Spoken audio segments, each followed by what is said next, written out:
Boa tarde a todos. Eu sou a Laís, professora de navegação do CIAGA, e para mim é um privilégio participar da Semana de Ciência e Tecnologia da EFON. Agradeço a oportunidade à Marinha do Brasil e ao Centro de Instrução Almirante Graça Aranha.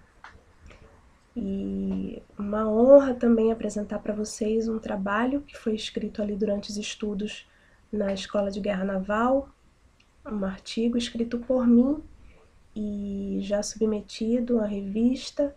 Espero que em breve todos possam ter acesso a uma revista Open Journal. Eu escrevi de fato para o Brasil, escrevi com muito carinho. Então, ensinar robôs a navegar é salvação estratégica? Uma indução a partir da operação Kamikaze.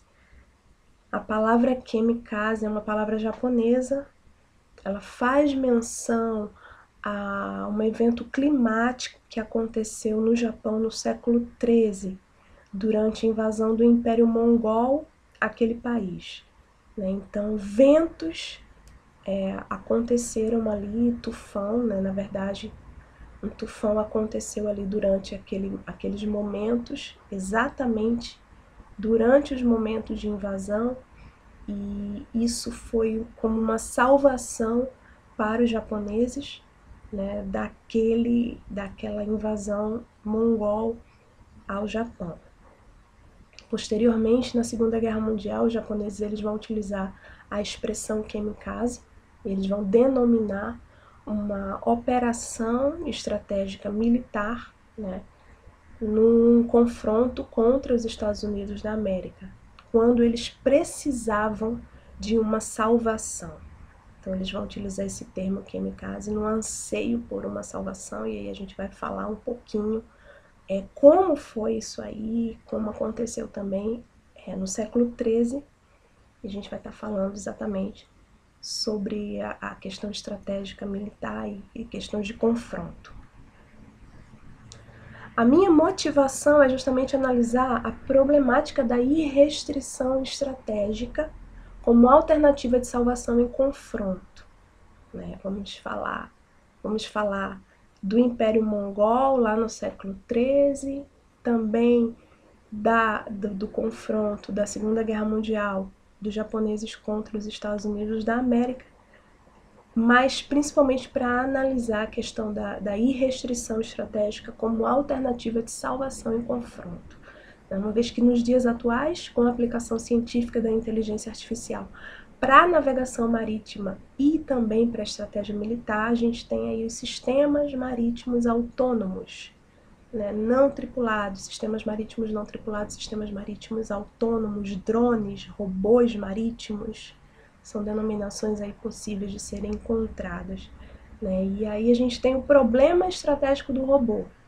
O tema navios marítimos, navios autônomos sempre me chamou a atenção, é um tema bem divulgado para a parte comercial marítima, comercial da navegação, mas eu preferi focar a temática para a segurança marítima, para a defesa nacional. Eu acho que isso é bem importante, e eu trouxe essa questão para esses estudos que eu venho fazendo ali na Escola de Guerra Naval.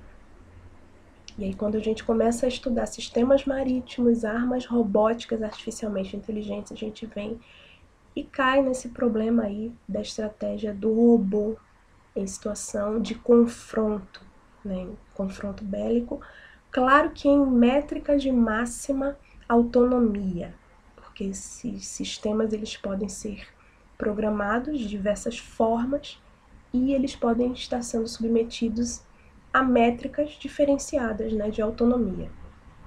Esse material é um material americano, eu trouxe aqui para vocês para mostrar justamente como os americanos lidam com a questão dessas métricas de autonomia, de dependência humana e dependência da autonomia. Ela pode ter uma dependência alta, baixa, por exemplo, aqui a dependência humana. Os americanos eles trabalham com sistemas já há algum tempo, e aí sistemas marítimos, sistemas aéreos, sistemas terrestres, inclusive a Marinha americana trabalha também com sistemas aéreos terrestres e marítimos, claro.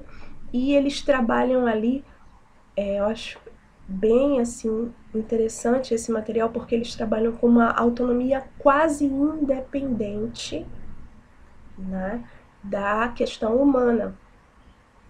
E isso me chamou bem a atenção. Eles não trabalham ainda com métricas de máxima autonomia, ou seja, totalmente autônomos. Isso é importante, tá? Porque a inteligência artificial ela pode ser perigosa, né? Quando a gente tem ali sistemas totalmente autônomos. A inteligência artificial ela é considerada aí um fator revolucionário e uma questão para o equilíbrio de poder entre os estados. Tá? Então, armas nucleares elas foram consideradas a primeira estratégia de equilíbrio de poder. Posteriormente, na década de 70, os sistemas de informação também estratégias de equilíbrio de poder. E hoje, nos nossos dias, a inteligência artificial está sendo classificada como uma terceira estratégia de equilíbrio de poder, inclusive sendo mais perigosa do que armas nucleares, uma vez que a inteligência artificial ela não passa por processos psicológicos humanos, né, processos de tomada de decisão, uma vez que alcançando o domínio estratégico, a inteligência artificial ela não está sujeita aos inúmeros processos psicológicos. E aí o perigo, e aí a questão, tá, que é necessário ter toda a atenção com relação ao problema estratégico de se utilizar a inteligência artificial para confronto, né? Porque os resultados eles podem ser movimentos radicais, movimentos inesperados, movimentos totalmente desumanos por parte dos robôs, já que a lógica interior de uma rede neural artificial é algo como uma caixa preta. Então, é uma questão que precisa ser abordada, que precisa ser discutida, né, claro, e claro que os sistemas eles podem ser utilizados, porém, com essa devida atenção, né, porque a inteligência artificial, de fato, ela pode ser bem perigosa.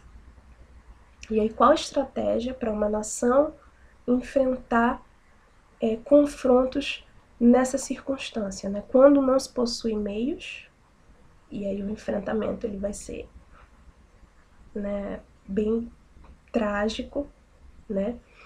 Quando se possui meios, e aí como esses meios eles podem ser adequadamente utilizados. E é isso que nós estamos discutindo e vamos discutir, né? E os estudos que eu tenho feito na Escola de Guerra Naval é para que esses meios eles possam ser adequadamente utilizados. Uma terceira estratégia, ela é para uma salvação ali individual, não patriota, né? Porque o Brasil ele não possui bunkers públicos, né? Então, certamente alguns privilegiados que vão poder usar essa terceira estratégia aí, aqueles que investem, por exemplo, na Suíça, enfim. Mas é uma ideia que ela foge completamente à realidade brasileira. Então, a realidade brasileira ela é outra e é diferente, a gente precisa estar dentro das nossas expectativas, da nossa realidade.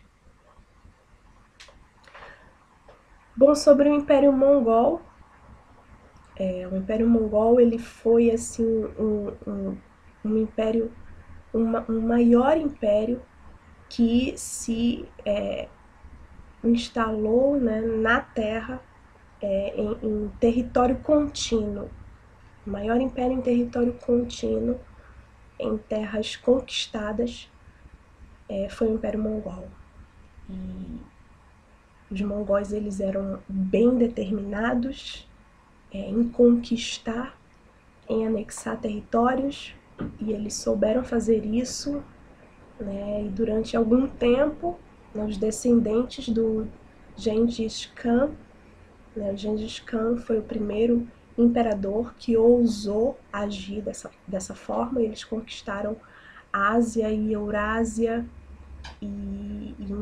inclusive ali alguns países também no território da Arábia, e eles ousaram, né, e eles conseguiram anexar várias terras, vários territórios. Mais interessante que o Japão ele não conseguiu ser conquistado por esse grande império que foi aí o Império Mongol. Kublai Khan, que ele foi descendente do Gengis Khan, e ele ousou conquistar o Japão por 2 vezes, mas ele não foi bem sucedido nessa intenção de conquista, né? Então isso é bem interessante. O Japão bem próximo ali da Coreia, eles conquistaram a Coreia, eles conquistam a Coreia, mas eles não anexam, não conquistam o Japão. Então é isso que a gente vai estar discutindo aqui, tá? O Império Mongol era um império bem forte, era um império bem... eles possuíam inovações tecnológicas, inclusive esse artefato aqui é uma bomba, eles já utilizavam pólvora, e eles chamavam isso aqui de bomba trovão, e eles utilizaram esse tipo de artefato contra o Japão. Também eles possuíam uma estratégia, né, de nuvem de flechas envenenadas, e também era uma inovação para a época, né? Então eles agiam dessa forma, e não apenas uma flecha, mas nuvens, né? E eles eram sistematicamente e estrategicamente direcionados em combate. Eles utilizavam gongos e tambores, e o exército ele era sinalizado para agir no confronto, no combate, né? Então eles utilizavam, eles vinham com todos esses armamentos, todas essas estratégias militares, essas inovações tecnológicas, que era algo inédito, algo novo, né? Além disso, embarcações, né? Eles conquistaram a Coreia, e a Coreia ela construía navios. Então o Império Mongol eles possuíam grandes embarcações, eles construíram grandes embarcações, e eles vieram com todo esse aparato contra os japoneses. E quando eles chegaram no Japão, o que eles encontraram? Apenas a coragem dos samurais, né? Homens corajosos, homens destemidos, valentes, mas que não possuíam a capacidade militar que o Império Mongol ele já possuía naquela época, né? E toda a estratégia militar e toda a orientação em confronto, eles não tinham nada disso.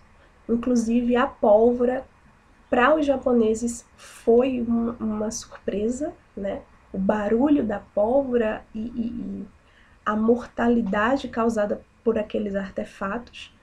E eles não tinham nenhum dessas armas, eles não imaginaram, inclusive flechas envenenadas, eles nunca haviam tido contato com esse tipo de estratégia militar. E eles só possuíam mesmo a coragem, a ousadia e o amor à pátria. E aí eles enfrentaram esse grande exército mongol, né? Durante esse confronto. A primeira invasão mongol ao Japão ocorreu no ano de 1274. O Império Mongol ele prepara embarcações, 900 navios ali da Coreia, 900 navios construídos na Coreia. Inclusive, essa construção ela foi uma construção rápida, os navios eles não ficaram, não foram de boa qualidade por causa, né, do tempo, para que as embarcações pudessem estar prontas para enfrentar, né, para o combate, para enfrentar o Japão. E eles saíram, eles partiram da Coreia, eles invadiram aqui algumas ilhas, tiveram sucesso inicialmente, e destruíram alguns povoados, mas quando eles chegaram na maior ilha japonesa, né, especificamente na Baía de Hakata, eles vieram realmente para invadir, para destruir em 1274, porém eles foram surpreendidos por ventos contrários, né? Isso aconteceu no mês de novembro, e o interessante é que no mês de novembro não acontece tufões naquela região, nesse período do ano. E exatamente na época da invasão, no mês de novembro, aconteceu esse evento climático, né? E os japoneses, eles denominaram esse evento, né, esse momento e esse fato climático como ventos contrários, né? E alguns registros históricos falam sobre isso, e os japoneses eles foram forçados a se retirar da Baía de Hakata, e eles foram forçados a interromper ali aquele primeiro momento de invasão. E eles simplesmente desapareceram, né? Eles foram forçados a se retirarem, né? Então o Japão ele foi vitorioso nessa primeira invasão em 1274, de forma surpreendente, né? Só que houve um intervalo entre as invasões, isso é registrado, né, historicamente, e durante esse intervalo também isso é muito interessante, porque os japoneses eles não ficaram alheios, né, e dispersos, mas eles se uniram e eles montaram estratégias para um possível enfrentamento, né? E aí, no intervalo, no período de paz, eles se protegeram, eles começaram a pensar como se proteger do exército mongol, do Império Mongol, e eles construíram muros, tá? Eles construíram muros. Essa foto aqui é de um resquício arqueológico, né? Uma parte aí dos muros que foram construídos.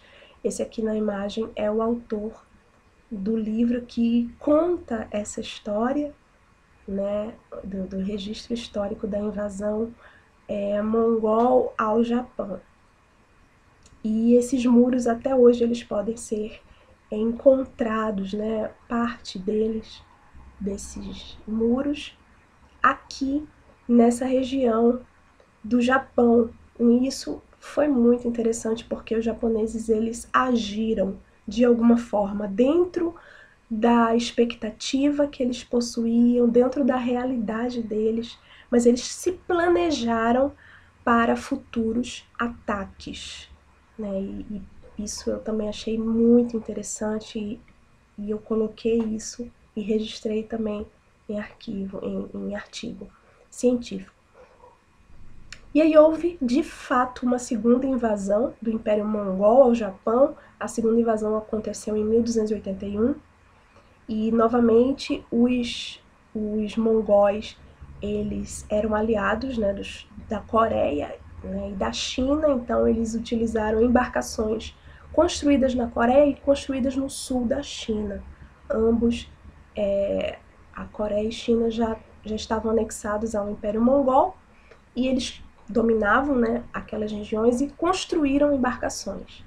E a história conta que eles construíram muitas embarcações, 900 embarcações da Coreia, 600 embarcações da China, do sul da China, e a história registra que, inclusive, muita madeira foi necessária para a construção dessas embarcações, muitas florestas devem ter sido destruídas para a construção dessas embarcações, muito material, enfim, muita gente envolvida, e com essa intenção de invadir o Japão. E de fato eles avançam nesse projeto e eles começam mais uma vez a invadir ilhas, territórios, eles obtêm sucesso em algumas ilhas, em algumas partes, e eles queimam povoados, enfim.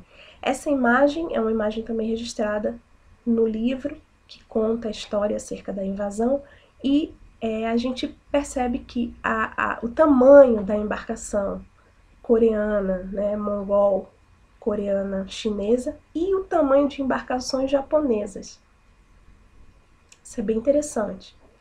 Só que as embarcações japonesas, elas já tinham um detalhe aí que também me chama atenção, porque o mastro principal, a história conta, né, que o mastro principal das pequenas embarcações japonesas, eles eram feitos num pivô, e ele podia ser dobrável. E aí eles dobravam e reclinavam ali o mastro nessas pequenas embarcações. Isso facilitava o momento do assalto, né, vamos dizer assim, às grandes embarcações do Império Mongol. Isso foi bem interessante. Então, quando houve a segunda invasão, em 1281, os japoneses eles avistaram as embarcações, e aí eles já tinham os muros de proteção, mas eles também ousaram e atacaram as embarcações, né? Então, a história conta que as embarcações japonesas, elas foram e elas iam também de encontro às embarcações do Império Mongol, as embarcações coreanas, chinesas, e as embarcações coreanas e chinesas, elas ficaram né, enfileiradas para defesa, e elas sendo surpreendidas pelo ataque dos samurais, e nisso eles vinham atacando os mongóis e colocando as embarcações de forma enfileirada, e eles iam ali naquele confronto. E mais uma vez, de uma maneira inesperada, né, e de uma maneira que não se pode explicar, ventos começaram a soprar naquela região, né, tufões começaram a soprar, e com isso as embarcações coreanas elas foram arremessadas para as rochas, e muitas embarcações elas viraram destroço, elas foram destruídas pela ação do vento, e as embarcações japonesas elas tinham uma maior manobrabilidade por elas serem menores, claro, do que as embarcações coreanas, que eram embarcações grandes e pesadas, e as embarcações coreanas foram destruídas. Isso por causa dos ventos. Então, a população japonesa denominou aquele evento climático, aqueles ventos que sopravam naquela região, como Kemikaze, ventos divinos, porque foi por causa disso, né, ventos que sopraram na hora certa, no momento certo, os japoneses eles obtiveram o êxito, né, militar desse confronto. Né? Então é uma história assim bem interessante e emocionante. Essa imagem ela mostra aí um dia após o Kemikaze, né? O que sobrou dos navios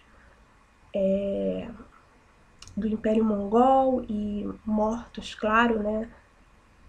Dos confrontos entre o Japão e o Império Mongol e os japoneses. Bom, no século XX, com a Segunda Guerra Mundial, o Japão ele já era uma nação forte e uma nação que tinha objetivos de conquistar territórios, até porque havia uma crise internacional, houve uma crise internacional na década de 1920, 1930, e eles precisavam de recursos, né? Então, os japoneses eles começaram a invadir áreas ali no Pacífico, eles começaram a invadir a China, a região da Manchúria. Os Estados Unidos tinham interesse nessa região, não gostaram nada do que os japoneses fizeram, mas os japoneses continuaram na sua intenção de conquistar territórios no Pacífico, porque havia necessidade de recursos naturais e eles não tinham recursos, né? Uma ilha pequena, restrita. E aí eles partiram com esse objetivo de anexar territórios e entraram em confronto com os Estados Unidos da América, que também tinha interesses na região.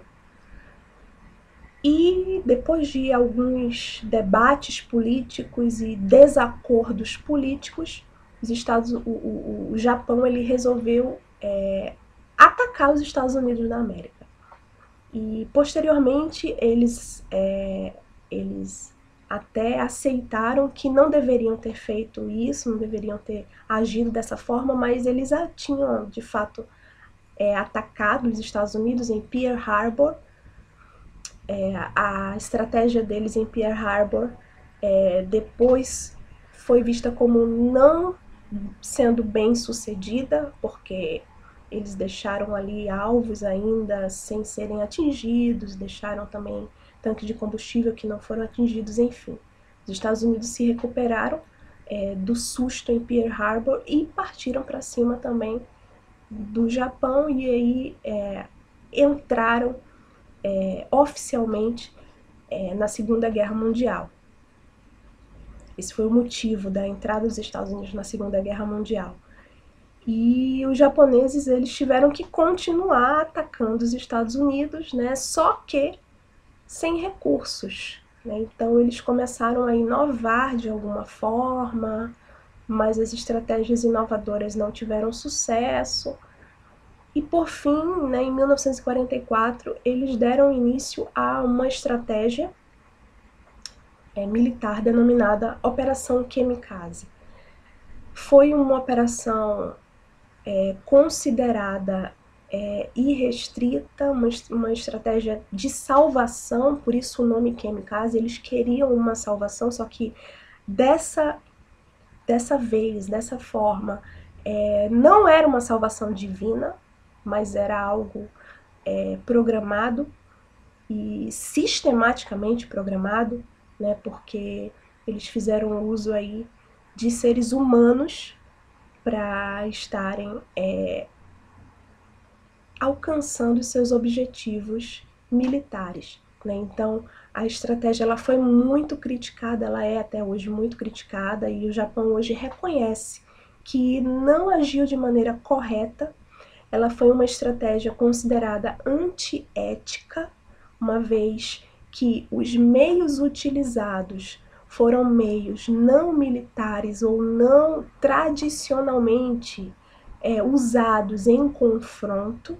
Então, os Estados Unidos eles foram surpreendidos pelaquela situação que estava acontecendo ali. Foi uma situação inédita e foi algo assim antiético, foi algo que nunca o Ocidente poderia imaginar, porque o Ocidente ele tem uma tradição judaico-cristã e o suicídio ele não faz parte da cultura, né, do Ocidente, e os japoneses não, para os japoneses até uma coisa da cultura deles, então para eles era algo considerado normal. Porém, foi uma estratégia muito criticada, uma estratégia irrestrita, uma estratégia de desespero, uma estratégia que mostrou total desespero dos japoneses e uma estratégia que de fato não surtiu efeito, porque os Estados Unidos eles eram mais fortes que os japoneses, e eles provaram isso em 1945, quando eles tiveram que fazer uso da bomba atômica, porque apenas uma estratégia mais irrestrita ainda poderia conter aquela irrestrição dos japoneses. Então eles fizeram uso da bomba atômica em Hiroshima e Nagasaki para conter essa ousadia dos japoneses e essa irrestrição dos japoneses naquela ocasião. Né? Posteriormente, os japoneses reconheceram que não deveriam ter feito ou ter utilizado estratégias tão irrestritas como foi a estratégia kamikaze. Né? E foi algo antiético, não houve declaração formal de guerra no início aos Estados Unidos. Os Estados Unidos eles foram surpreendidos, e principalmente pelo tipo de confronto que eles tiveram, que eles foram forçados, né, a enfrentar. Isso causava susto, por ver ali o tamanho do desespero. Na verdade, a guerra, ela gera esse desespero. A guerra, ela gera desespero. E aí, a observação, o cuidado que tem que se ter, né, o controle de armas, o controle, né, com relação aos aspectos legais de confronto, para evitar justamente que estratégias irrestritas eles venham a ser novamente utilizadas. Bom, e o Brasil? O Brasil está no mundo, né? Então, primeiro aspecto, precisamos encarar que o Brasil ele pertence a todo um cenário político-econômico mundial. E numa era da tecnologia, numa era da inteligência artificial, possuindo recursos, né? E ainda possuímos alguns recursos, claro que se esses recursos não forem doados, quer dizer, não forem privatizados, enfim, ainda temos alguns recursos. E esses recursos, eles são da nação. Então, precisamos ter atenção com relação a isso, né? O Brasil, ele privilegia a paz, ele defende o diálogo, defende as negociações para a solução das controvérsias entre os estados, possui uma postura defensiva, fortemente defensiva, mas é necessário uma preparação para a defesa, uma ampliação da consciência situacional marítima, que é a efetiva compreensão de tudo que puder estar associado ao espaço marítimo, que pode ter impacto sobre a segurança, sobre a economia, no ambiente do Estado. Né? Então, estamos num cenário aí político-econômico, numa era aí da inteligência artificial e numa circunstância também que faltam recursos em países considerados mais fortes, né, do que nós, do que o Brasil. Precisamos estar preparados, ainda não possuímos os meios, mas estamos nos esforçando para isso. Estamos estudando, estamos crescendo e nos esforçando. E aí, assim que tivermos os meios, deveremos utilizá-los de forma adequada, de maneira adequada, com ética, né? Programando a questão da inteligência artificial de forma adequada, com ética, utilizando aí valores, princípios, né? A nação, ela tem princípios majoritariamente judaico-cristãos, e a ciência, tecnologia e inovação é uma estratégia para confrontos, né? E devemos usar aí todos os princípios possíveis da guerra justa, por exemplo, da ética, para estar nos adequando, né? Estar utilizando os meios para combate, mas sempre da maneira mais adequada possível. Então, estamos trabalhando para isso. Né? Espero que o Brasil ele possa crescer e a sociedade ela pode desesperadamente optar pela quebra de princípios, né? Acreditando a sua salvação às máquinas de forma ilimitada e restrita. Mas aí possivelmente consequências apocalípticas elas virão, né? Quando não se respeita, ou quando se age de forma irrestrita, ou quando se age pensando numa salvação apenas, até uma salvação para se beneficiar a qualquer custo, ou para destruir a qualquer custo, né? As consequências elas virão. E o exemplo do Japão é um exemplo bem forte, né? Eles agiram de forma irrestrita e posteriormente eles sofreram também pagaram aí um alto preço, um alto custo, por conta de ações, né, também custosas. E sim, ventos divinos sopram, né? A história ela registra isso. E para mim é o que há de mais belo, né? É saber que em momentos de desespero, em momentos, né, de que é necessário uma salvação, ventos divinos sopram. Está registrado, né?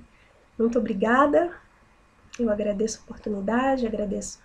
a oportunidade de apresentar esse trabalho, um trabalho que foi feito com muito carinho para o Brasil. Espero que todos gostem também, aproveitem, e espero que em breve todos possam ter acesso ao material.